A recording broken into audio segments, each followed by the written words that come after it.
dungeons can make or break a game that features them. Some dungeons can be combat focused, while others may be more puzzle oriented. Dungeons can showcase a central mechanic, feature, or item, or they can lean more into immersion and exploration. The point is, when a game offers compelling dungeons, they can be a standout feature for the product you're playing and create lasting memories that the player will look back on fondly for years to come. Eevee is all about combat and exploration, and if I were to introduce puzzles into the game, they would have to leverage at least one of those two pillars. I want the player to be rewarded for exploring not just the environment, but also different combat strategies and combinations of abilities. So here in this particular dungeon, the first thing you'll notice is how dark it is. I initially played with the idea of having a light attached to the player, similar to A Link to the Past here, where visibility is dramatically reduced while you're only holding a lantern. This creates a feeling of loneliness and isolation, which is great when a gameplay mechanic can evoke an emotional response. Then I realized that I could create a much deeper emotional reaction if we attached a light to the player's companion instead. Similarly, I'm a huge fan of the original Donkey Kong Country series for the Super Nintendo, and I always loved when a random companion would join you on your journey for a level to provide some assistance. You not only felt a bond with the tag-along buddy, but in this particular instance, the moody lighting helped augment the atmosphere and provide a truly unique feature that completely changes the way the player will likely approach this specific level. This anglerfish is intent on being your guide, and though your interaction with him is limited, once the level is completed, you're definitely going to remember this little guy before some of the other generic stages in the game. So back to Eevee in this specific dungeon, the protagonist won't be able to navigate the space without their companion's help. However, unlike Donkey Kong Country 2, the bat creature has their own AI, and while they'll do their best to follow along and keep up, you can't just rush ahead because they're not able to teleport like the player. So the player will have to slow down and pace themselves a bit to be safe, otherwise they could wind up falling into a pit.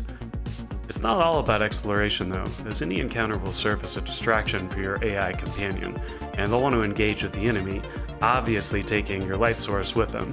So you'll be forced to carefully approach new enemy types here, likely in a very different way than anywhere else in the game. Adding to the strategy and exploration element, there's a special teleport ability that can be purchased from the traveling merchant that leaves a glowing ball of energy behind anytime the player teleports. Primarily, this feature can be used in combat as these blue orbs can be remotely detonated up to 3 times each time the player attacks. Leaving an orb behind costs more stamina than just doing the standard teleport, plus you can only leave 2 at once. But they serve as a great way to increase damage output across the larger area, and it can be fun to kite enemies into them if you're running low on magic. The secondary function of this teleport ability though is to leave a trail of light behind you while you're in a dark area. So while your primary guiding light may be your companion, you can always light your own way out in a pinch. The way out of this particular area is highlighted by a large bright light at the back of the room, but reaching this destination requires navigating a simple maze of precarious raised platforms and pillars, not to mention sparse enemy encounters that will force the player to slow down a bit in order to successfully reach the other side. While I can definitely see more uses for this light in the dark mechanic, I don't want to exhaust the player with a slower pacing, so the rest of the dungeon is primarily combat focused. Along this narrow, crumbling bridge, I first introduced the player to a few new hazards they'll need to navigate. Now that they're familiar with these, this final gauntlet area before the boss will really test the player's skills, strategy, and overall preparation. There are 3 platforms here, each with unique hazard placement, plus increasingly diverse waves of enemies that need to be defeated to move on. Each platform ratchets up the difficulty substantially by measured placement of multiple hazards and more challenging enemy combinations, encouraging the player to come up with new tactics to survive, even though the enemy types remain the same throughout. Once the player's combat and mobility skills have been put to the test, they'll descend a bit further into the depths to face the boss of this dungeon. So the overall journey starts off in a cavernous and dimly lit fortress, which eventually descends through some long abandoned mines and ultimately to a hellish landscape where the only one constant is your companion, who's not only fighting alongside you the entire time, but also literally providing a light in the darkest of times. The This is all very intentional gameplay and pacing designed to express some of the emotions that I'm still processing from my son's own battle with cancer. And while we've successfully defeated the real-life monster, the memories are still there, and I'm hopeful that sequences like this will translate into memories for players as well.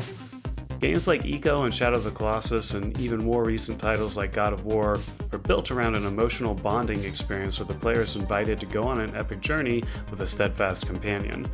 Without these companions constantly at your side, and at times even facing their own dangers, the stories would not likely stick with us for all these years. All that is to say, the minimalist storytelling of games like Eco can be every bit as impactful, if not more so, than games like God of War. That's not to discredit God of War, which I genuinely think is fantastic. I just love when games are able to use gameplay and mechanics to drive the story home over cinematics and lengthy expositions via dialogue. If Eevee is of interest to you, please feel free to hop on over to my Steam page and wishlist it. Otherwise, I hope that you found this devlog interesting, and I'm hopeful to see you again in the next one.